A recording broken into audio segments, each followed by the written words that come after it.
Oh, the land of the free and the home of the brave. I'm a proud American from my birth to the grave. 47's the top, took a bullet for all. Didn't flinch, didn't run, still they answer the call. And we say, be tight, be tight, be tight. Officer Tatum show. Be tight, be tight, be tight. Officer Tatum show.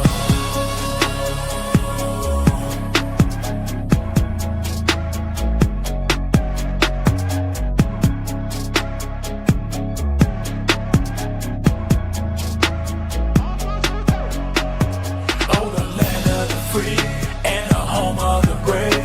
I'm a proud American from my birth to the grave. 47's the top, took a bullet for all. Didn't flinch, didn't run, still they answer the call. And we say, be tight, be tight, be tight. Officer Tatum show. Be tight, be tight, be tight. Officer Tatum show.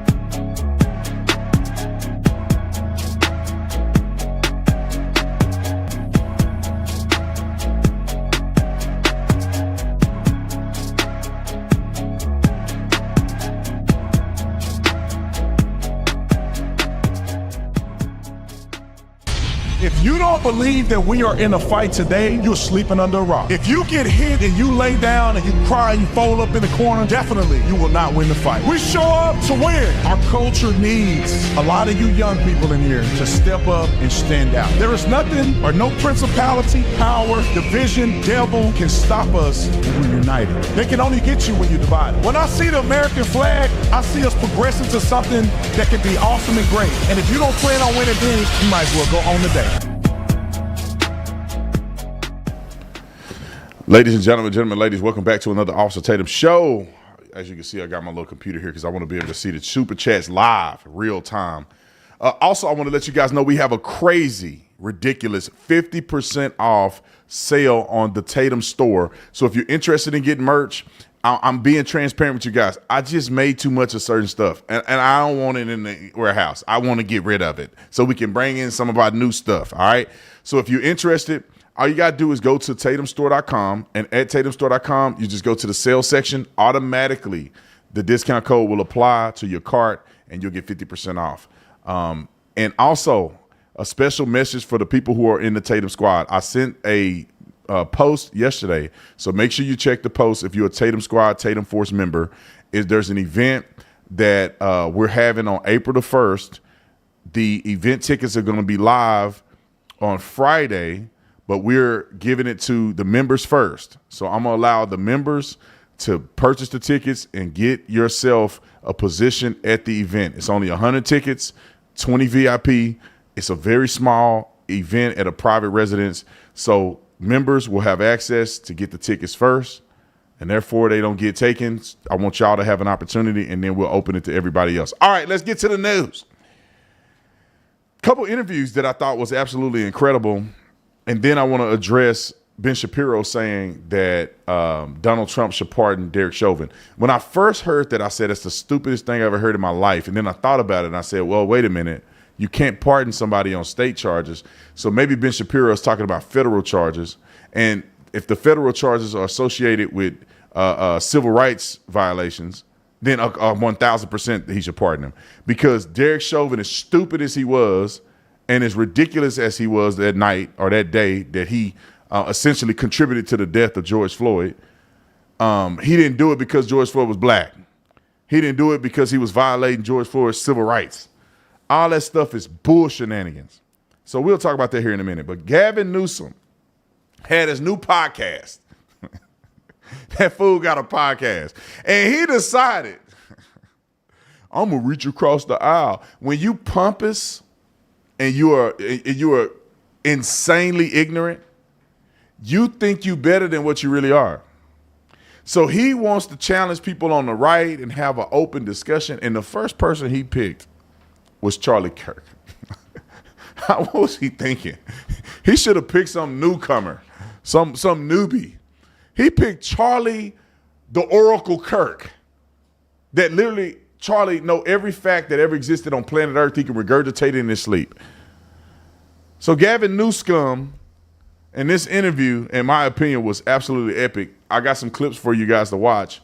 Roll the film. Last night, trying to put my son to bed, he's like, no, Dad, what time? What time's Charlie gonna be here? What time? And I'm like, dude, you're in school tomorrow. He's 13. He's like, no. This morning, wakes up at 6 something. He's like, I'm coming. I'm like, he literally would not leave the house. Did you let him take off school? No, he did. Of course not. He's not here for a good reason. But the point is, you canceled school for like 2 years. One day. The point is the point, which is you are making a damn dent. Thank you. I'm kidding. When you go to these college campuses, I love watching your TikTok, which is next level. And clearly, that's expressed by my 13-year-old son. I want to meet this guy. Yeah, I actually. He's coming to a Turning Point event this summer, Tampa, Florida, Student Action Summit.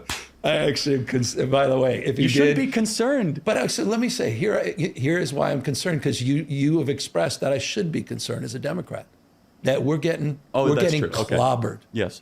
That you've figured something out. It's not me. The president first deserves the credit. But why? No, hold on. You were at this before Trump was Trump. I know, but he was a Democrat back in 2011 and 12. The president deserves huge credit. And I just have to say that as an obligatory thing, because without him, our movement would be small. And you can appreciate that in politics. You have to appreciate the person who is the catalyst. For you, that's what you sort of attached an identity with. It was also him. just the catalyst. It was a cultural moment that just opened us up. I think you talked about it the other day. A lot of folks were talking about that Carville article where he talked about roll over and play dead. Roll over. In essence, he said that. I think it was a strategic retreat, Mm-hmm. right? That we need to come back. Trump's starting to implode. His numbers are getting soft. This was even before the tariff issues, et cetera. And then come back and strike when hot. And I immediately, no BS, thought about you, who's just 24/7 flooding the zone, owning this space, every day getting a convert, every day picking up 1, 2, 10,000 folks. I mean, is this a glaze session or what? He's just glazing Charlie right now. I mean, are you going to argue something, Gavin Newsom? Well, one thing he can't. Let me say this real quick and we're going to continue. These pompous idiots, in my opinion, they talk a big game. They act like they really tough and that the Republicans are terrorists. And when they're face to face with somebody, now all of a sudden we friends. Now all of a sudden you're flooding the zone, Charlie. Now all of a sudden you're making a big dent. Now all of a sudden my son can't wait to see you. When was this attitude all of this time that Gavin Newsom was literally calling us a threat to democracy? And Charlie Kirk, if we're a threat to democracy, Charlie Kirk is the number one threat. Roll the clip. Continuing the momentum coming out of this damn election. And then I'm thinking about, we're going to stand back and watch you run circles around us for 6 months, the next 2 or 3 years, waiting for the moment to finally strike. Struck me as not necessarily the best advice, and it's not a knock on Carville, who I have deep respect for. What's your thoughts? That's okay. So I don't have to. He's right about one thing in the last 40 years. It's economy is stupid, and boy, he spent down that one line pretty amazingly. Yeah, I hope you guys retreat. You kind of like the more advice. For us. You like I mean, the advice. There's no opposition. There's no activist spark. You guys are posting these cringe videos on social media. What are the videos? What are the ones that I don't are know. most This cringy? like harmonious thing of like 22 senators all saying the same thing. You didn't like that, yeah. I didn't like it. Go ahead. Go do more of that. What do you do? Please. What do you do? Seriously, Charlie Kirk, give us some advice. Get better ideas, Governor. Why is it you were able to clean it up for Xi Jinping, but you that can't was clean you it up? guys. That was the dumbest thing I've ever heard in my life. By the way, you guys weaponized that. I saw that on 25 things. It was the most ridiculous. Yeah, that was. You know what? I will happily revert back to your Can I have the streets as clean as Xi Jinping? In this case, weaponized. Can I weaponized. Can I get the Xi It Jinping was streets ridiculous. back? Give me a break. No, but Governor, Give me a break. with all due respect, I saw a beautiful absurd. picture of San Francisco that looked like Singapore. By the way, and then Xi Jinping leaves and the Walking Dead come back. By the way, it was APAC. You had dozens and dozens of foreign leaders. And California is not San Francisco, but I am the governor of California, not the mayor of California, not the mayor of San Francisco. You were the mayor, but I just want to understand, why is it that we were able to clean it up? 20 years ago. But you have to admit, it's emblematic of something that if enough important people show up, it can get clean. So why not make it clean all the time? So like you right now should come out and be like, you know what? The young man who's about to win the state championship in the long jump in female sports, that shouldn't happen. You as the governor should step out and say no. No, and I appreciate but like, would you do something like that? Would you say no men in female sports? Well, I think it's an issue of fairness. I completely agree with you on that. So that's easy to call out, the unfairness of that. There's also a humility and a grace, that these poor people are more likely to commit suicide, have anxiety and depression. And the way that people talk down to vulnerable communities is an issue that I have a hard time with as well. So both things I can hold in my hand. How can we address this issue with the kind of decency that I think, is inherent in you, but not always expressed? Any Democrats you admire out there right now? Democrats I respect. Bobby Kennedy type? I respect. Tulsi Gabbard. Why are you laughing? Why are you smiling? Because they're on our team now. Because you guys kicked out your best people. It's like the people that were into. This is a great point, though, Governor. Is that Bobby Kennedy was a heterodox opinion on a thing that a lot of people were concerned about. Get him out. He's an anti-vaxxer. Yeah. Tulsi Gabbard, who was an anti-war. Get her out. She's a Russian agent. Yeah. Do you guys see how you have an unhealthy purification process where eventually you're left with just a 31% approval rating and a bunch of people that are talking to each other? And meanwhile, we're the ones that have Democrats in our cabinet winning the electoral majority vote, because there needs to be said, if Democrats are serious about being a majority party ever again, look at that ideological diversity. We have people that, they want to go to war with every country that says something bad against us. And then we have people that are far more dovish, like Rand Paul. But that is a better, more, dare I say, diverse picture. You could say diversity is our strength. Oh, look at you. You said 2020. Is when you started to see the Democrats sort of advance this notion of wokeism. It's when the awakening really started. What was it? Charlie whooping this dude right here, man. God damn. Gavin Newsom is the most slick talking salesman on planet Earth, and he's quiet because Charlie is whooping him like a spoiled kid. I mean, he can't say anything about when Xi Jinping them came to San Francisco and they cleaned it up. He can't say nothing about the Democrats literally losing their minds and losing all of their good people, and that we have more diversity than they do. They just have a diversity of color. We have a diversity of thought.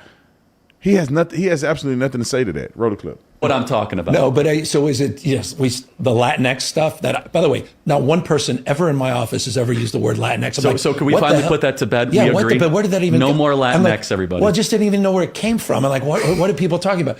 You've got politicians that are banning not assault rifles, but the word Latinx. They're not even serious. What a scumball, Gavin Newsom. And that's just a quick clip of it. I didn't want to, do their whole interview because you need to go and watch it. Charlie Kirk, I think, posted it on his platform. So go check it out on the Charlie Kirk show. I think he did a review of his meeting with Gavin Newsom on his YouTube channel. So Charlie Kirk show, I think it's on the YouTube channel. We'll put the link there at some point so you can go and watch it. Another interview that I thought was incredibly impactful that occurred was Candace Owens and Stephen A. Smith. Let me just say this. I mean this with my whole chest. I honestly believe that Democrats are more afraid of black conservative men than they are black women. Candace Owens is the last person you want to argue with, to be quite honest. But if you notice, they hardly ever interview black men who are conservative. They hardly ever interview them. They try to put women out there, but they don't want to put men out there, which for whatever reason, I don't know why. Even though Candace Owens is probably one of the most prominent conservatives to ever live on social media, I think she's even bigger of a brand than Charlie Kirk is. But why don't Stephen A. Smith talk to black conservative men? Have he? I haven't seen him talk to any black conservative man on the show or interview any black conservative man. He won't interview. I kind of think that Stephen A. Smith he wouldn't want to interview me. He said he liked what I had to say or whatever the case may be, mentioned me, but I don't know if he really want to interview me because Candace and I have a different background. Like, Candace didn't grow up in the South. Candace didn't get jumped in a gang. Like, I know the lingo. I'm the black person whisperer. You know what I'm saying? You can't pass none of that black community, all that stuff over on me. It ain't gonna work. But anyway, shout out to Candace Owens and shout out to Stephen A. for even talking to her, because some people would be too afraid to talk to conservatives anyway. So let's roll that clip with Candace Owen and Stephen A. Smith. Just a real quick recap. And this is a pretty long video. It's about 10 minutes. So we're going to go through it. And if it get a little too long and cumbersome, I'll go on and let you guys watch his show later. But roll the clip. Let's get right to it, Candace. First things first. You know, when you saw the election results take fold and you saw Donald Trump win the election, popular vote, electoral college vote, et cetera, what were the thoughts that ran through your mind when you saw the results transpiring? You know, I think that the first thing I thought was that old school expression, it's the economy, stupid. Mm-hmm. You know, we've done a lot and everyone's screaming at each other all the time. There's been all these social movements and he versus her and black versus white. But at the end of the day, people just weren't living well under the Biden regime. I call it a regime, but it gets down to how was I living? What were the gas prices? How expensive are groceries? Are you willing to try something different? And I think genuinely, there's a fatigue that is setting in, that has set in, that was beginning to sort of percolate, of people that are just exhausted with being angry. Do you know what I mean? Like the media constantly selling, this guy's this guy's that, she's this, she's that. I think we're all just tired, and that's kind of a good thing. Do you believe that Donald Trump won the election, or that the progressive left and their thought process, their policy, some of the things that they were spewing, it was more a product of them losing? That's what I've been saying. It wasn't about him winning. It was about America saying, nah, he's closer to normal than what the hell we're hearing over here. We don't like this. And that's what transpired. What do you think it was? You are completely on the money with that. It was really more that the left lost. And it was a weird, it was very strange to watch Kamala run. I will say that, because she really only ran for 100 days, right? Trump had been running throughout four years, basically, kind of upset about the loss in 2020. And she kind of just comes in and it's almost like a coronation, which I think was disrespectful to the left-leaning voter base. Like it was just, well, he has kind of said he's knighted me and therefore I am the person that you should be electing. And she didn't really work for it, and rather was, I think, quite accusatory. If you don't elect her, it's because you have an issue with women. I don't think Obama's speech to the brothers, the quote unquote brothers, helped him any. He's been gone. He's in Martha's Vineyard, living in a house, God knows how much it costs, not something I could afford. And then he kind of reappears to sort of lecture the brothers about their responsibility. And I just don't think it sat well this time around. Just a different time, a different audience, and people kind of realizing, hey, that's not really enough. Paint me a vision. Like, tell me what you're actually going to do for me. Don't tell me that it's just simply my responsibility to give this woman votes because she's a woman. You know, I want to transition to Trump, back to Trump in this regard. We just saw it, the world just saw. It wasn't a press conference or anything like that. I don't call it that. Him with Ukrainian President Zelensky and how he went at him and what have you. But what about Trump and Vance and how they conducted themselves? You and I might disagree on this particular issue, because I don't disagree with what you're saying in terms of, I was on the record saying, listen, you're coming with your hand out. You need money. You might not want to be confrontational. You might want to be a bit more diplomatic, Zelensky, because you're the one that's in need. And Trump wasn't wrong when he said, or you don't have any of the cards. You don't have any of the cards. The flip side to it, however, is that the press conference, you're in the Oval Office. We know this is the White House. This isn't some place in Ukraine. And he's got broken English, and you got the vice president interrupting him. You got them, I thought, somewhat bullying him to some degree. I just didn't think it was necessary. It was a good look. That's where I'm coming from. Am I wrong in feeling that way? No, I think you're perfectly, I mean, these are your feelings. They're valid, right? If that's how you felt. For me, I felt it was refreshing. I'm so tired of politics. I know they always button it up for us. They're constantly telling us, oh, this, and saying things that sound good but don't actually result in good things. And I think it was sort of the frustration of how much he has taken from America to not come with some respect. And I likened it to, even when you go to your granddad's house and it's your birthday, your mom kind of makes you wear something special. You know he's going to give you a card and slip some cash in there, $100. Granddad's always good for that. And you just come with some decorum and some respect. This dude has been wearing military fatigues for like 5 years now, okay? Put on a suit. As soon as he gets out of the car, Trump's like, well, he's dressed up. This should let you know, this should signal to the public that what he's doing is an act. Why? Give me a scenario, a reason why he can't put on a suit. Even if you're in the midst of a war, why can't you put on a suit when you're coming to ask for money? Well, because he wants people to see him as a guy that's downtrodden in the trenches. And he's not that. This guy's been on the cover of Vanity Fair. He's been on the cover of Vogue. He's been on the cover of Forbes. He's doing photo shoots. He did a 3-hour podcast with Lex Friedman. He asked and was declined a spot to go to the Oscars a couple of years ago. And so this is making a mockery. Damn. It's just making him put on a suit. See, you know? this is why people got to be careful about messing with you, because I was getting ready to disagree with you until you threw out those last things. I didn't know he tried to go to the Oscars. I didn't know he tried to be on the cover of Vogue. I didn't know that stuff, Candace. I honestly didn't know. What's it like being a black conservative? What else you don't know, Stephen A? I think there's a lot of things you don't know. Not trying to be disrespectful or nothing, but like, there's a reason why we're conservative. It's not because we coon, bootlicking Uncle Tom's, we working for the chucking for the white man. It's because when you do the research and you know the things that we know and you see the things that we see, you cover the media the way we cover it and not trying to, capitulate to left-wing theology with Trump derangement syndrome, then you see it's all fluff. This dude is the most disrespectful person to ever come to our country, begging for money in an endless war. He doesn't want peace. He could say, I want peace. I want a ceasefire. But can I at least get a little bit of coin so we can get to a ceasefire position? This fool come in there like nothing is going. You wait until you have a conflict. Well, now you finna get kicked up out of here. You don't know we gonna have a conflict at our ocean. And then, Trump had to put the smack down. Roll the clip. It is in America. Nobody better ask this question than you.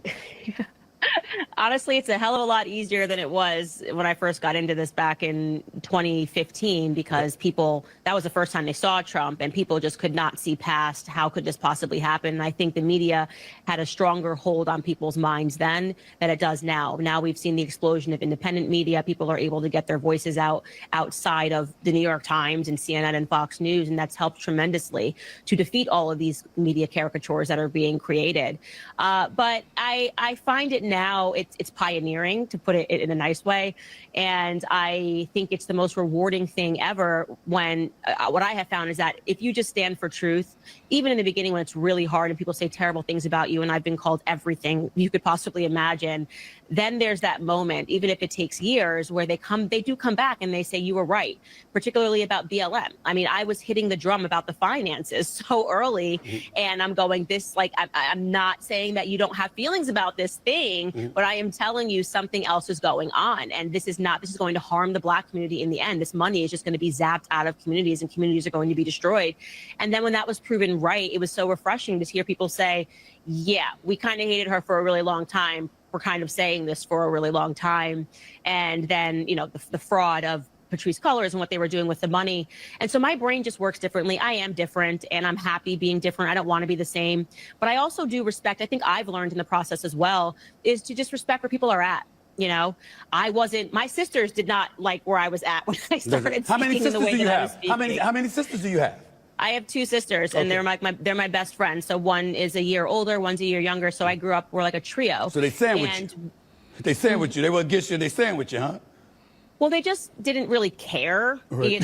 To me, that's Candace. I've always been different, right. And they didn't know what I was on or what I was thinking. And now this last election, they voted for Trump, which is crazy. That means they were fully on the left. And they just sort of saw it. And so it's just been cool to see that. And they now like my podcast. Before they didn't even listen to it. But we always had, I grew up obviously not obviously, but my family has a great sense of humor.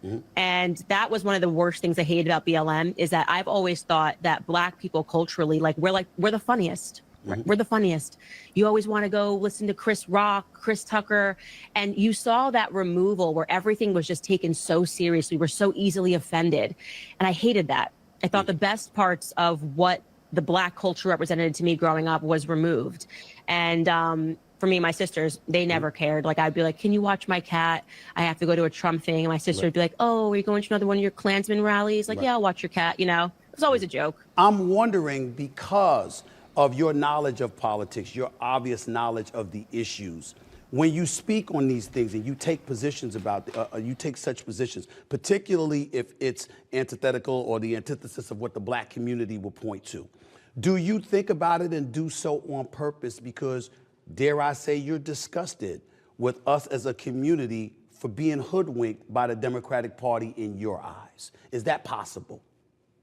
So that's a very good question. And disgusted would not be the right term for it. Frustrated, yes, and constantly trying to give people the facts so that they understand that Lyndon Baines Johnson was an avowed racist and he hated us, and yet we are doing everything that he wanted us to do. We are reacting emotionally and not rationally. We seem to be a stereotype of irrationality, actually. All we have to do is make them feel something and they won't react. And I want to be clear, it's not just Black Americans. The Me Too movement was another manifestation of that. That's why I'm doing this Harvey Weinstein series. But what really does upset me about the Black community is that the manner in which we defend criminals, you will not find this in any other community. Okay, so white person gets shot, killed, unarmed. They're not coming out. White people are not coming out and burning down their own neighborhoods, right? They're going to be like, Did you see the Black community attack me for going off about OJ being celebrated? Did you see that? Yeah, they've conditioned us to actually defend the worst in our communities. They just will let it go. You think Chinese people are going to run outside if they're like, well, listen, this guy was high on fentanyl. He got into a brush up with police officers and he died. Chinese people will be like, especially Asian moms are just dead serious. They'd be like, you idiot, good for you. So you're an embarrassment. Never come home. This is how Asian women are. They have a standard. You think Jewish people are coming outside and gonna, rally around a Jew? No. They all know that they think of that as like a natural process. We don't want to associate with that. And we have the exact opposite mindset. And when I say the exact opposite, I mean also the reverse of that being that the most educated and the most accomplished people in our community, in terms of their intellect, we reject. How can we ever get ahead, right? Oh, Condoleezza Rice, no, she's a traitor. She's an Uncle Tom. Clarence Thomas, Supreme Court Justice, he's a traitor. He's an Uncle Tom. But Dr. Ben Carson, a literal brain surgeon. Black people will call him stupid. It's crazy. So there's no way Black America can get ahead with that backwards mindset where you put George Floyd on a T-shirt and you denigrate and disrespect someone like Clarence Thomas. I'm just not with it. Great interview. Y'all can go watch the rest of the interview on Stephen A. Smith's show. I think Candace is probably going to recap it. I'm really like bright. Maybe it's just a TV. I look good over there. So, I thought it was a really good interview. I think Candace Owens is obviously a tremendous, tremendous young lady. Obviously, I know her, been knowing her, but she was real pure Black. We both kind of started out together. And, I think that it's good for people to start having these conversations across the aisle with people like Candace and I, because the Black community, I think, is waiting for permission to wake up and when enough is enough, maybe people will start changing, because it is true that white people would never have a George Floyd because they had a Tony Temple. Tony Temple was murdered by police. He called for help. He wasn't high on fentanyl. They literally suffocated him and mocked him and made fun of him and laughed at him while he was dying, which I think that Tony Temple's case was a lot more egregious looking than George Floyd. But yeah, we didn't burn down our own communities. We ain't burning down white people's community. We burn our own communities down. Got T-shirts with his name on it, and then a young girl get killed in a BLM shootout, and we don't even raise money for her. We don't even give her any time of day. The little kid at the joint Congress, DJ Daniels, or Daniel, that young man, exemplification of courage, exemplification of a real good story of how God can overcome. He beat cancer. He was honorary, was an honorary police officer. Now he's an honorary Secret Service member. I mean, every young Black kid should be inspired by that story. Not just Black, but I'm saying especially Black. But what do? We mock them, they twerking on them and all kind of stuff. They didn't even stand up and give them a clap. At least the Black people in Congress on the Democrat side should have stood up and clapped for the only Black guy. Or all the dumb women that wearing pink in solidarity could have at least stood up and clapped for the young lady who lost her kid, Riley, Lake and Riley, or the young girl that was killed, the 12-year-old. They can at least stand up and support them women, but they don't because it's hot where they going. I just want y'all to know that, in case you didn't know. All right, let's go to some other topics that we have here. Ben Shapiro calls on Trump to pardon Minneapolis police officer Derek Chauvin of federal crimes in George Floyd's case. All right, I'm gonna go through some of this discussion. We could bring the clip up here in a second. How long is that clip? Okay, maybe he'll litigate his own clip right here. So I'm gonna let it play. I haven't heard the clip yet, but I want to see what he actually says. I'll tell you this off the top. If somehow the murder of George Floyd is contested at any point, I disagree with him. But if it's a civil rights claim, because we know how silly these people are, then I will agree with Ben Shapiro wrote a clip. Ben Shapiro made some news when he called for the pardon of Derek Chauvin. Oh, this is President Trump should, in fact, pardon Derek Chauvin. He should. He should pardon him his federal charges. The evidence demonstrates that Derek Chauvin did not, in fact, commit murder of George Floyd. George Floyd was high on fentanyl. He had a significant pre-existing heart condition. Right now, you should go to pardonderek.com and sign our petition asking President Trump to grant justice to Officer Derek Chauvin. Now, if we go to that website, there's a big letter calling for his pardon where you can sign at the bottom. By clicking here, you consent to receive emails featuring news and special offers from Daily Wire and our sponsors. So is Ben really doing this out of the goodness of his heart? Regardless, I think he's right. A lot of people have a lot of opinions on this, but most of them have never watched the body cam footage. It's available online. You know the gist. George Floyd buys a banana, then tries to use a fake $20 bill. The police are called, and a maniacal George Floyd gives officers a hard time. Step out and face away. Step out and face away. Okay, please don't shoot me. Please, man. I'm not going to shoot you. Step out and face away. I'm going to get out of there, man. Stop resisting, man. I'm not. Yes, you are. Okay. Please, man. Please don't do this. Take a seat. I'm going in, Mr. Officer. I'm going in. No, you're not. I got to go in. Take a seat. Grab a seat, man. Man, y'all don't believe me, Mr. Officer. Take a seat. I'm not that kind of guy. Y'all, I'm going to die in here. Take a seat. I'm going to die, man. You need to take a seat right now. And I just had COVID, man. I don't want to go back to that. The key to remember is that the autopsy showed no life-threatening injuries, but deadly traces of fentanyl, norfentanyl, methamphetamine, and morphine. My God, no wonder he was dancing around like this. Your biggest clue that this didn't kill George Floyd was him yelling, "I can't breathe," before he ever touched the ground. All right, here we go. This is the most ridiculous thing I ever heard in my life. And y'all know I'm a cop and I support cops. And did Derek Chauvin directly murder George Floyd? Derek Chauvin directly murdered George Floyd, which means that he was 100% of the reason that George Floyd died. No, Stevie Wonder can see that. However, his behavior, his lack of putting George Floyd in the recovery position, him kneeling on him while he's complaining that he can't breathe, him doing all of that over time was a contributing factor to the fentanyl and meth and all kind of the stuff.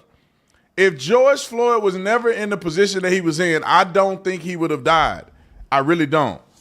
Or at least he wouldn't have died in the police possession. And I don't know any person that's rational that thinks that somehow Derek Chauvin did nothing.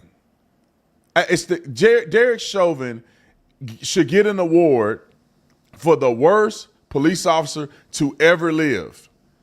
And it doesn't mean that what he did was as egregious as other police officers, but the timing and what he did caused such a downpour of drama in our country that never should have happened. I was a cop. I would have never did what Derek Chauvin did ever. And I'm not trying to act like I was perfect. But when you going and dealing with a guy you know high, he's not high like he's taking K2 Spice where he's superhuman strong and he's fighting people. He's high like he's on some drugs that's making him delusional and he's lethargic. And when you got him on the ground and his hands is behind his back and you got 2 officers on his legs, he can't do nothing. So while he's complaining, I can't breathe, I'm finna die, mama. If you had any common sense whatsoever, people are recording your stupid, you can just roll him on his side. So you can show the world you actually care and that you're trying to help him.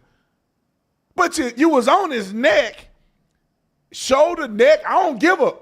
You on there for 15, 20 minutes. How long was 17 minutes? Something crazy? It was something like that. Then he died and you was still on his neck. You see, he dead. He peed himself. He expired. You still there. And then you got everybody else in trouble.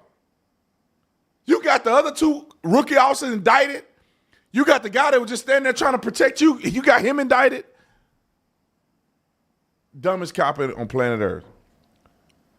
Was he solely responsible for George Floyd's death? No.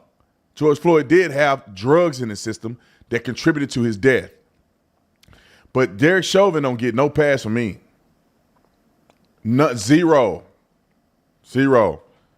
It just was so unreasonable to me. You could have got off the man's neck at some point, especially when everybody watching you, bro. And like, you're not doing anything by holding him down like this. He's not going to go anywhere. He's got his hands behind his back.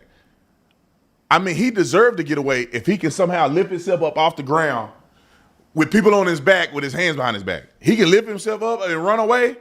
Here, throw him the key. Let him take his cuffs off and be free. But my God, dude, he's literally just down there. And then you know he's high. So you have to think of concepts like excited delirium. When people are high, they start to go down. We all learned about excited delirium. Every cop since 2011, I'm sure, where they start to take these drugs and they have an extreme high and they start to decline, heart failure, die. And we learned that in the academy. That's why we don't do the polyester pig pile no more. That's what we used to call it, the polyester pig pile, which means that one person get on and everybody jump on them. And all that momentum and adrenaline and stuff, you don't realize you're suffocating the guy under there. But, you know, some people ain't going to like what I had to say, but, you know, you got the guy, sit him up. He not like fighting nobody. Sit him up against the wheel. And let me say this and I'm going to move on. The only reason that I say this because I've been in a situation at least 3 times where I had a guy, he was high as a kite. He was actually fighting us. But then he grabbed the rails of the apartment thing. He wouldn't let the rail go. So I used, and me and other officers used pressure point tactics. And one of the pressure point tactics is to run the baton up the shin. You cross their legs like that. You put the baton in the middle. You cross the leg over so you can use leverage, and you run it up the shin. Now, 99.9% of people that you run a baton, a metal baton up their shin, they're gonna give up the ghost. But when I started running that thing up his shin and his shin was flexing, I could feel his shin flexing like this. I say, oh man, this guy's high as a kite and he's finna go into excited delirium. I'm not gonna run the shin because I'll break his shin in half if I keep rolling it. We need to focus on getting him into a recovery position and calling EMT right now. And so what did I do? Immediately I got on the radio and said, I think we're dealing with excited delirium. Can you send EMS now? And I just kind of held him down and I tried to roll him on his side while he's still holding the rails because he wouldn't let it go. And then we ended up getting the medical staff there and we got him the help he needed. Now, of course, he lived. I had another one where a lady faked like she was limp and was sucking dirt in her mouth, and then she laid on her back, acting like she was choking on her tongue. I mean, I did everything I can to sit her up. I knew she was faking, but I set her up. Nobody gonna say Brandon Tatum did nothing. Nobody gonna say that she died in my custody. Maybe she ain't faking and she really sucking in dirt because she's a lunatic, and she ended up choking on dirt and dying. You ain't gonna get it on me. I got kids at home. I ain't got time to be going to jail over none of these people. But Derek Chauvin was a complete idiot. Complete idiot. And now our country is changed forever because he was an idiot. Anyway, I know that's a long explanation of Derek Chauvin, but that was the dumbest video I've ever seen in my life in trying to explain why he somehow didn't have any impact on his death. Let me continue. If you ask me, I think it's an email grab. All right. Advocates for the pardon, conservative commentator, that's Ben Shapiro's thing. Elon Musk support. Billionaire entrepreneur Elon Musk has expressed support of Shapiro's campaign. Nah, I think it's a money grab, to be honest. I don't know any rational person that will.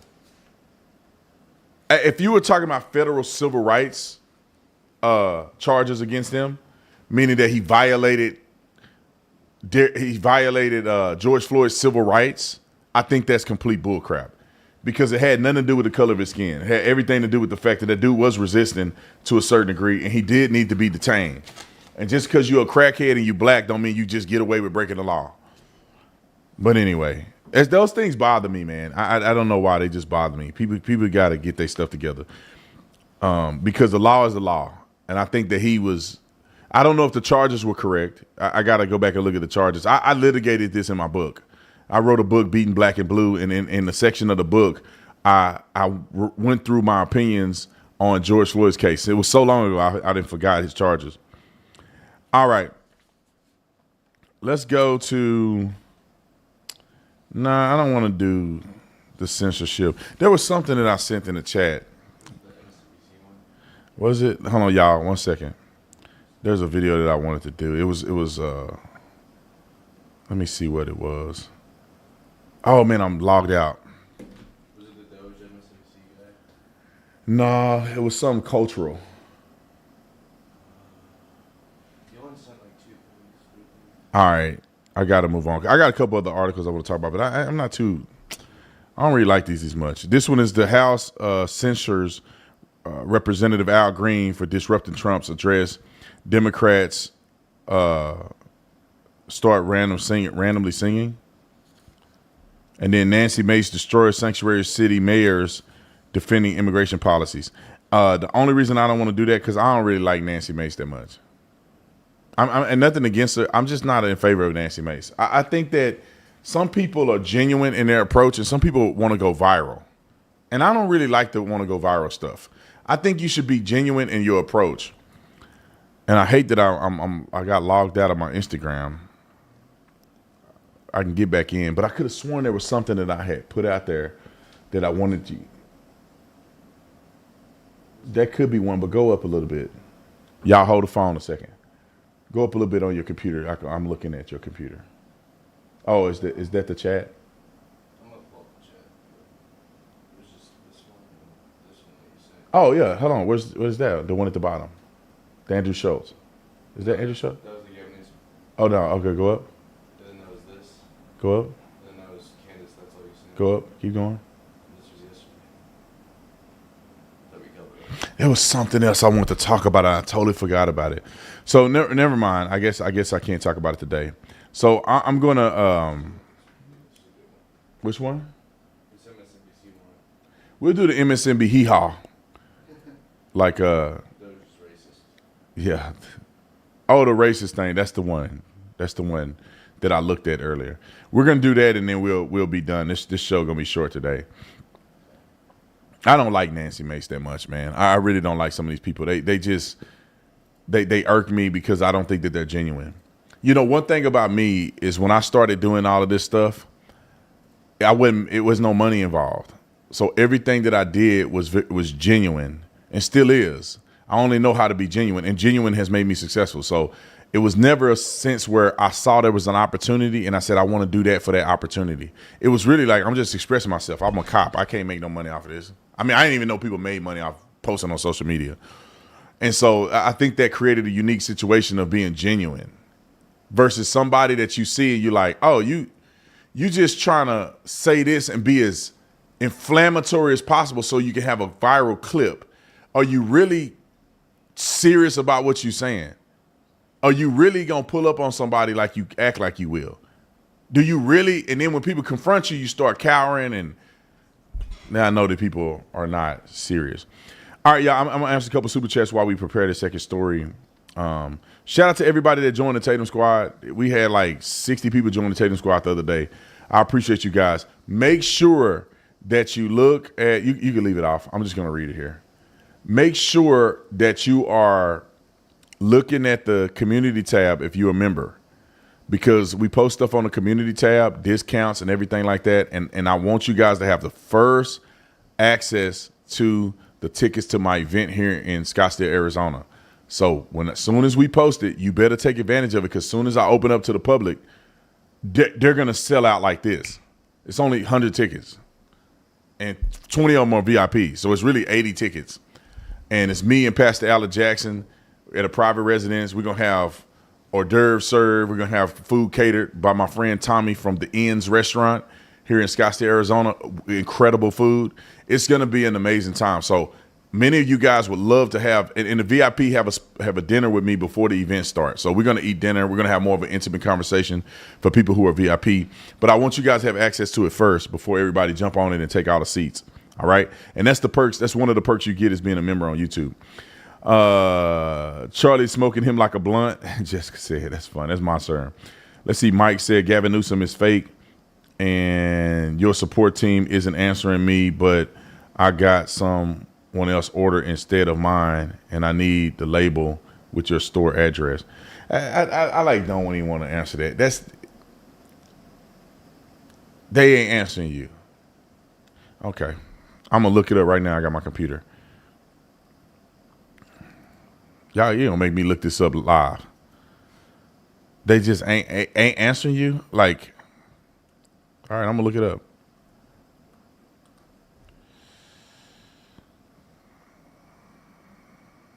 Somebody could be trolling. Look it up right here. I'm going to look up orders. If your name's something different than what's on this thing, you should be ashamed of yourself. I don't have a single order from the name that's on this super chat. Let's go back to the super chat. Did I spell his name wrong? No. Not unless his first name is different. Let me go and look and see if the first name's different. Yeah, that's what I'm gonna try. All right, y'all hold the phone.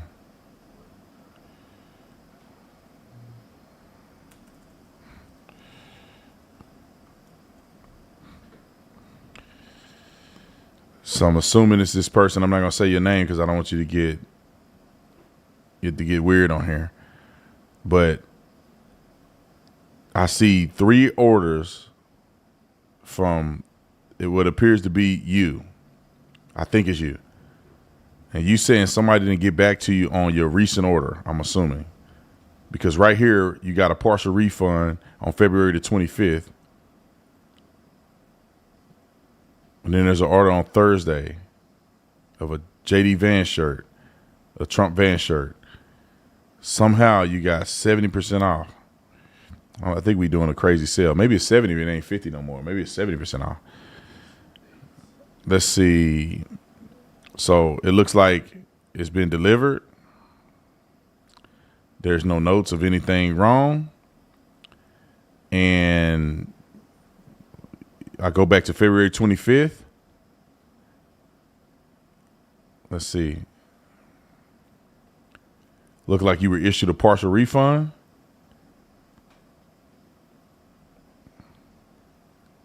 Because the discount code didn't work. So they gave you a refund to refund the rest of it. And you saying that nobody's communicated with you. I'm finna send your order number to customer service on our chat right now. Because I find it very difficult to believe, but we will see. Let's see. Y'all hold the phone. I do this stuff real time. Y'all just wait. Gotta find my customer service guy in here, Ron.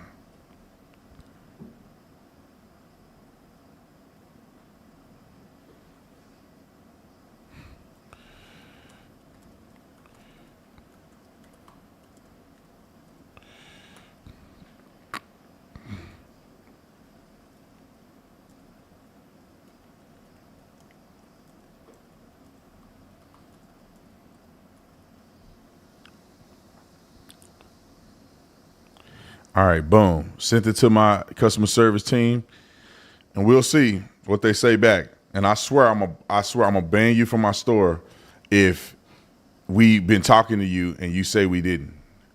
And I'll tell you this: if somehow you didn't get a response, we'll give you a whole order for free. If you sent the message to my customer service team and they haven't gotten back to you, I'm gonna refund your entire order. First of all, we're gonna fix it, and I'll refund your entire order. If somehow, some way, and I hope this ain't the case, that our people have communicated with you at any point, I'm gonna blast you and I'm gonna block you from my store. So that's two outcomes there. If somehow my people ain't responding to you, and you hit customer service, you're getting your stuff for free. All right, next one. Free Tommy Robinson. The only reason I say that, y'all, because I have had so many people, it wasn't a lot, it's rare. I mean, we get, I don't know how many, 30, 40,000 orders a year so far we've been getting. So out of all those people, it's rarely somebody that have a problem.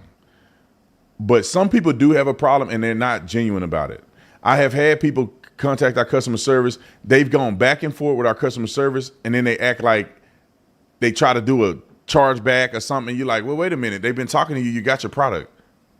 Why are you trying to do a chargeback, and why are you being disrespectful and cussing out our customer service team? You know, people get real mad and upset. I'll never shop at your store again. I got the wrong product. And it's like, ma'am, you ordered the wrong product. Now, just if you be rational, we'll fix it for you. Some stores will never fix it for you. They don't care. It's your fault you ordered the wrong thing. But we'll fix it for you. You know what I'm saying? That's how I do. I'm big on customer service. Anybody get a product that it don't fit or something, as long as you ain't got dog hair on it and stuff like that, we could probably work with you on it. If it's some design you just don't like, if it's an imperfection in the design, we'll refund that back to you. We'll do an exchange or whatever the case may be.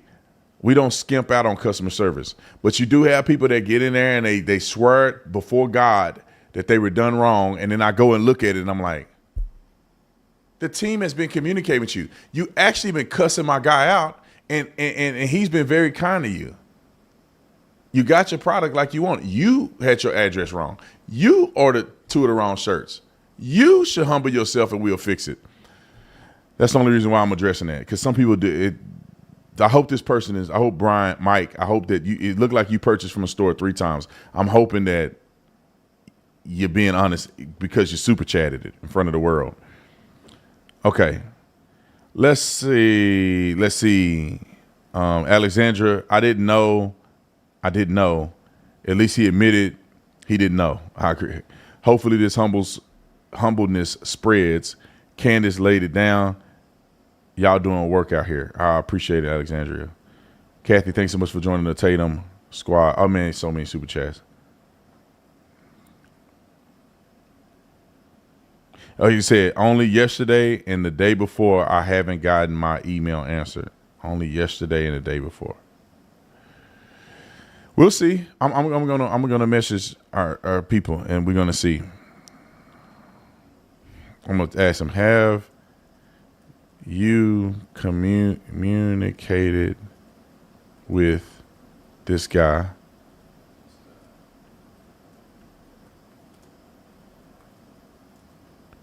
He posted a super chat saying he hasn't gotten a response from customer service. All right, let's see what my guy say. And if you have screenshot, that's what I'm gonna say. If you, what the? It deleted. Hold on, y'all. I got to rewrite it because it freaking deleted. Have you communicated with this gentleman? He super chatted on my live show. He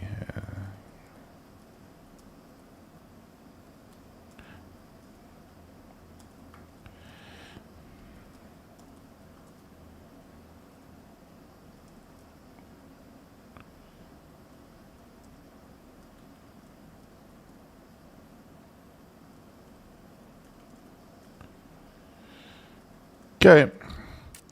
I sent it to my team now.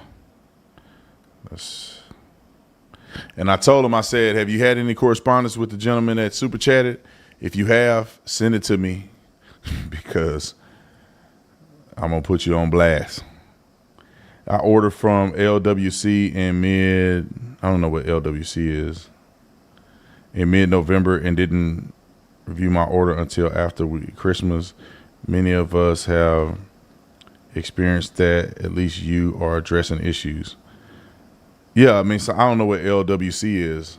What's LWC? I don't know who that is, but yeah, I mean, look, that's how I operate. I'm just throwing it out there. It ain't about the money to me, man. YouTube do me very well. My store is really to get people great merch, and if you have a problem with, we don't mind. Huh? Oh, louder with Crowder. Oh yeah. Nah, we don't play that. We don't play that mess over here. If you have an issue, we gonna take care of you. Just don't be a jerk. And even if you are a jerk, we still gonna take care of you. But everybody knows you're a jerk. You know what I'm saying? Like we know who you are. Like we don't like you anymore, but we'll still send you that merch. Let's see. As long as you are talking merch, please add talls to options. Nobody has the option. I need 2 to 3X tall. I'm 6'3", 250.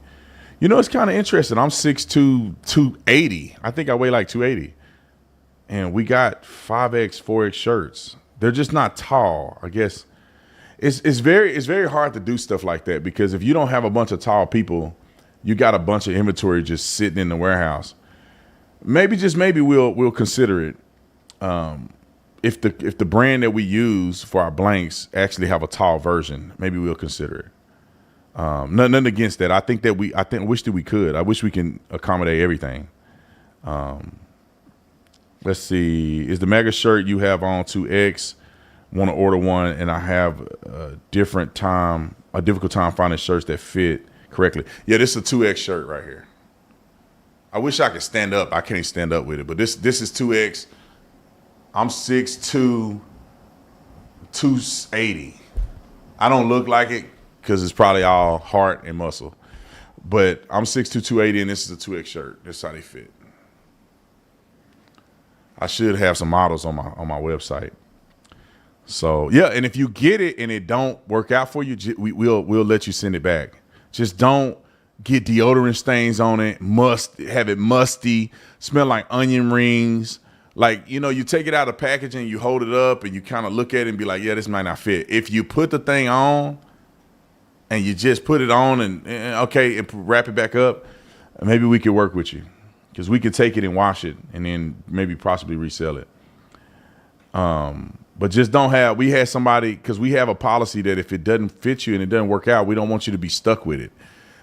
We could either take it back and, give it to a staff member or something like that, or do something else with it.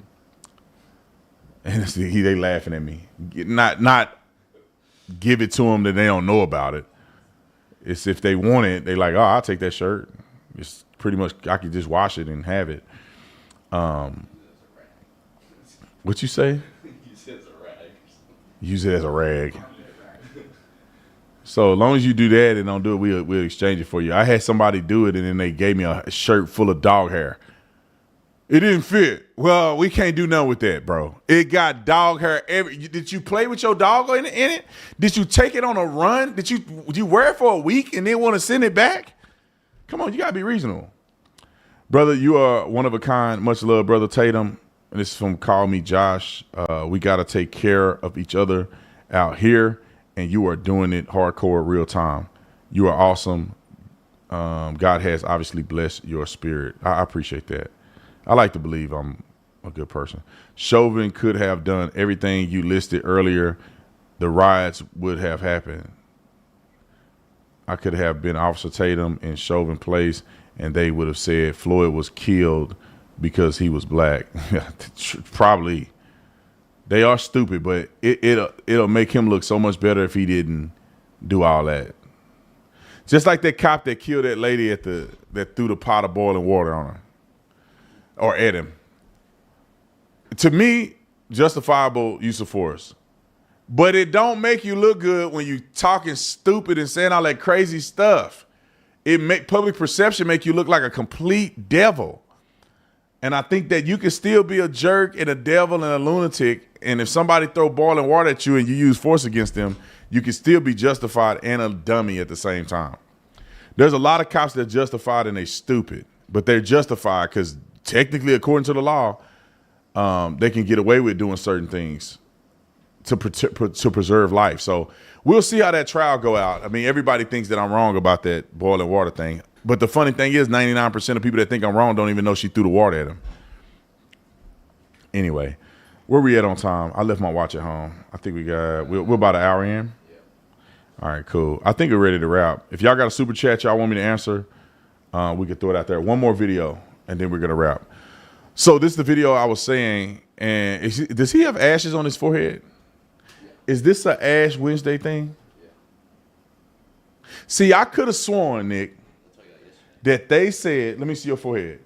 You wipe it off, right? You wipe it off. I could have sworn that they said, now this guy could have just come from Mass, but I could have sworn what they said is that you do it right there, but you wipe it off. Because you don't want to be a spectacle. You're doing it for the Lord. You're not doing it for everybody to look at him. He got ashes on his forehead. Or are you? I'm not. Know what I'm saying? Is that what it is? No, you're just supposed to, you wear it and you just let it comes off and comes off. Yeah, you know what? Flaunt it, you know what? I'm telling y'all right now, and Catholic people are going to be mad at me. This is one of the things that I think that make me upset about some of the Catholic practices. And I'm not saying I love y'all, but Jesus says 1,000 times about even fasting, don't do it and scrunch your face up so that people know you're fasting. Don't pray loud in the circle so people can hear you pray. When you're doing your sacrament, I don't know if it's a sacrament, but when you're doing your stuff for the church religiously, for religious purposes, do your stuff and keep it between you and God. You don't need to be going out and showing everybody, look, I did the ash on my forehead. And you live like a devil every day of the week. These people go to Mardi Gras, woeing it up, twerking on people, sexing, doing drugs, and then they do the Lent. You doing Lent. Stop. I had a person I saw the other day in Ramadan. They had like stuff on their face. And you ask the person about Ramadan, they don't have no idea what it is.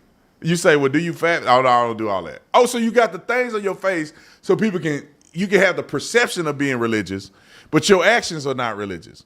Put the dude back on the screen. This is just the only thing that I don't like because I don't know, he may have a birthmark on his head because that ash look a little different on black people. But this is the thing that I notice in people. They do all this. They showcase. Look, I do the Hail Marys in front of everybody. So I just so you know, I'm a good Catholic. I'm gonna do this in front of everybody. I'm not saying everybody do that with that intent, but I see people doing it like that.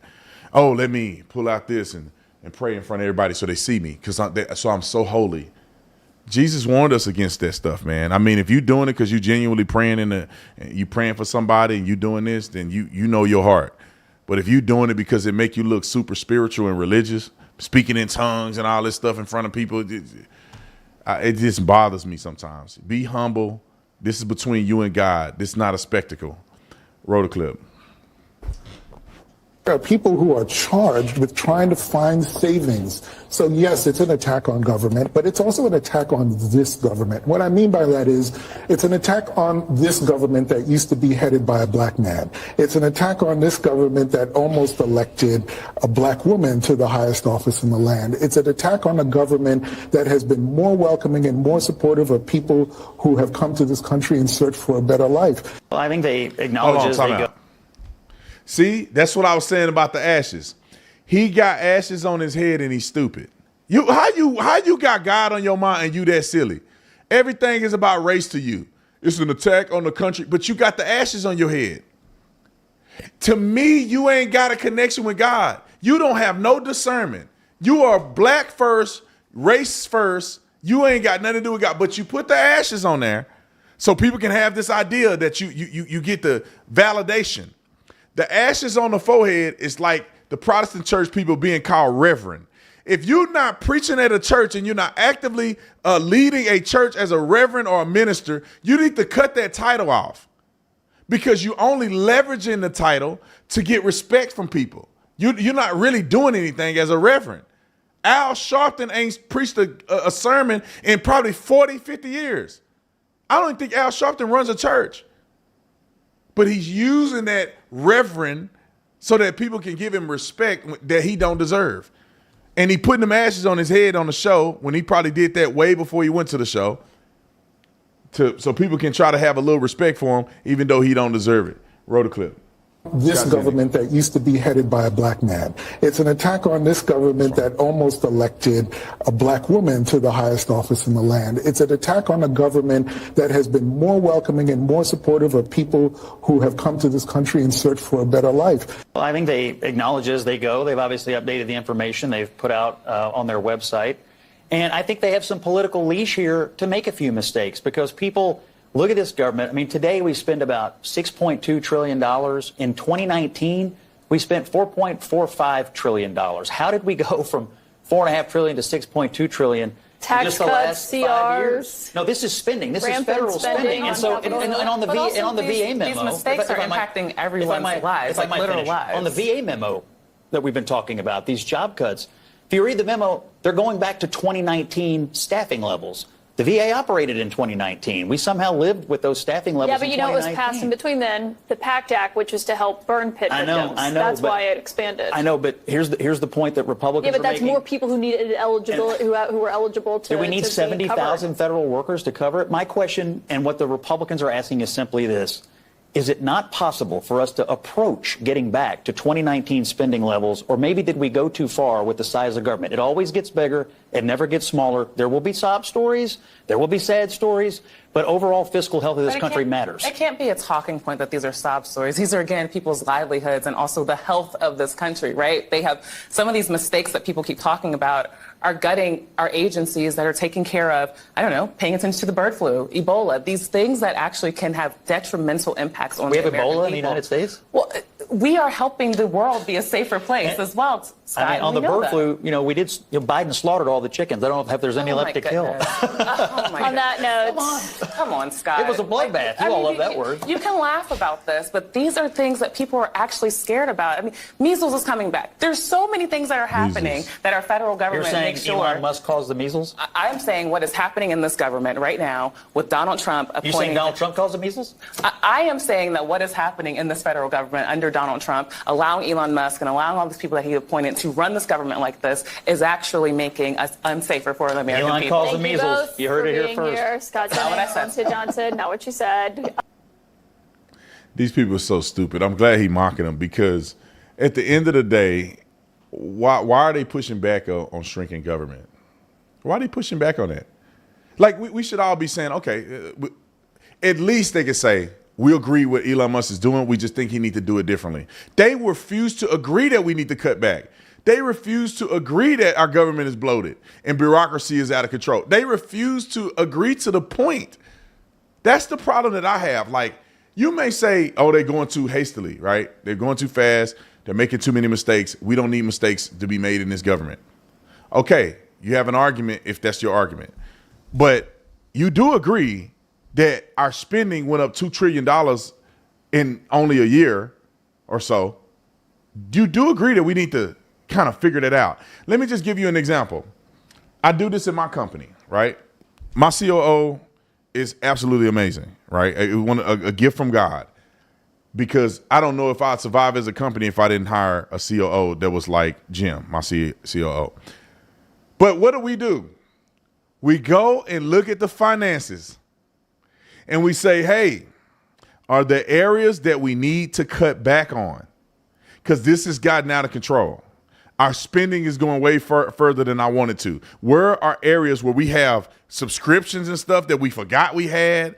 Are we overpaying in shipping? Are we overpaying here, there? Do we have enough to hire more people? Should we downsize? All of these things are things that you have to consider as a business. And I'm a little operating company. I'm not a multi-trillion-dollar country. Just imagine how stupid you got to be to not have checks and balances in the country. We can lose our whole country, right? If somehow something happened to this job, a lot of people are going to be sad. We got about 15 employees, I think. Everybody going to lose their job. My wife is going to hate me. I'm going to have to sell half of my stuff if this just all go to crap, which I don't think it will because we have multiple businesses and they all are doing pretty good. But if all of it go down, that's all that happens, right? I can start up another business. I can go work in corporate America. I can do a lot of stuff. I have a lot of skill sets. If we go bankrupt as a country, what do we do from there? If we go bankrupt as a country, I'm bankrupt as a business. We owe a debt to another country. What does that mean? What if we default on our deficit? Do people get to come and take stuff from America? Are we going to go to war? You get what I'm saying? So the highest office in the land should have a lot more of a strenuous, I think it's strenuous. Maybe I'm using another word. Should have a lot more control over financial spending, growth. We should operate this thing like a business. We should have a run rate for the country. Like if we keep spending, at this date, we have no country again. That's like you doing your company. You like, right now, we got about this much money that we can spend before we go to zero. That's how long we got. At this rate, this is when we run out of money. The country should have something very similar. And I'll add this. I don't know if the country does this, but I think the country should start making its own money. And the people of the country who should be quasi-investors in equity in the country should get a dividend. I don't know how this country doesn't make money. We're at a negative $900 billion trade deficit. If we could even out the trade deficit, or we can be net positive in trade and not have a deficit, then maybe we'll have a surplus of money. So therefore, we don't need to rake the American people over the coals to inch out every nickel and dime from you, and then hope to God we get wealthy people to cover the cost. I really do think we need to improve. This should be run like a business. A successful business have their finances in order, and they have a run rate, and they have the P&L, and they profit. They have to have profits. That's crazy. That's like if I have my employees out here working a second job and I'm taking taxes from them, and that's my income. Is them working a second job, taking taxes from them, and I'm just managing whatever money they bringing in to me, and I'm blowing it here, blowing it there, selling, giving it to people, and then I'm like, oh, I'm in debt, bro. But they still got to work and to bring me money to be in debt. What I should be doing is saying, with the money that you give me, I have to flip that money and make that money make money. And therefore, I'm doubling and tripling the money that you provide me after expenses. And then therefore, when we have a surplus, we can give a dividend. We can get a percentage back to the people of our net profit. How does the country not work like that? Maybe I'm delusional. But I think that a healthy, functioning country without greed and bloat should be able to operate to where at some point, it's one of these generations, people will start getting a dividend from the country exploding in profit. Anyway, I'm done. I think I read the super chats. God bless you. Thank y'all for joining the Tatum Squad. I think, Nick, hold on, before we stop, are we 70% off now? I saw a guy order and it said negative. It said 70% off. Is Benji? Does he send you a message? Because I know we were doing a March Madness thing. No, it's not supposed to start until like the 17th. How did that guy get 70% off?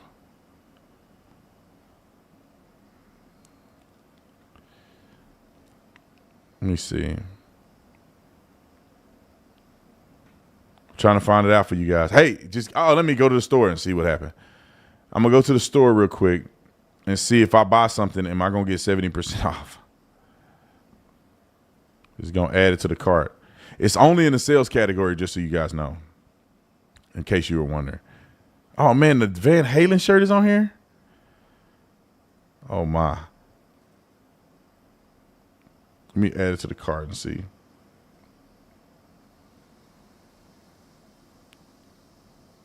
Oh, it say 50% off. How did that guy get 70% off? They probably gave him 70% off because he talked to the customer service guy. That's probably how he got 70% off. I don't know. Anyway, I love you guys. We're still at 50% off. We may progressively make it more, but I don't know. I don't know if he's going to do it or not.